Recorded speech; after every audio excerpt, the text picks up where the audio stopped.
అక్క ఎట్లా ఉండబోతుంది బై ఎలక్షన్స్ రాబోతా ఉన్నాయి జూబ్లీ? మాకు 6 గ్యారంటీలు అన్నాడు రేవంత్ రెడ్డి. మాకు ఇంతవరకు కూడా ఏం చేయలేదు. పింఛన్లు వికలాంగులకు 6,000 ఇస్తామని చెప్పారు. 6,000 కూడా ఇవ్వలేదు. ఇప్పుడు మాకు కేసీఆర్ సార్ ఇచ్చినవే 4,000 పింఛన్ పడుతుంది. అది కూడా ఇంతవరకు కూడా మాకు 2 నెలల పింఛన్ కూడా ఆఫ్ చేశాడు. ఇంతవరకు కూడా పింఛన్లు మాకు ఇస్తలేడు, చేయట్లేదు. అంతవరకే ఉంది. కానీ ఏమి 6 గ్యారంటీలు అన్నాడు. 6 గ్యారెంటీలో ఒక్క గ్యారెంటీ ఏది చేశాడు? ఇంతవరకు ఏమి ఇది చేయలేదు.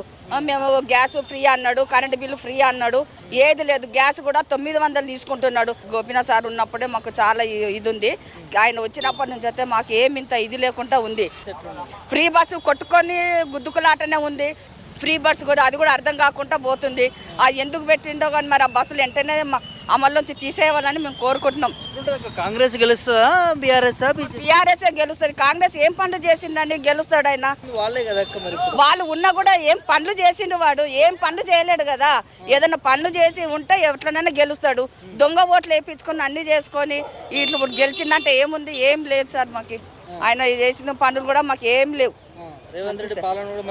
ఏం మంచిగా అనిపిస్తుంది? కొట్టుకొని సావండి, కరెంటులు తీసేయడము, ఎక్కడ చూసినా మాకు ఇబ్బందులే ఉన్నాయి సార్.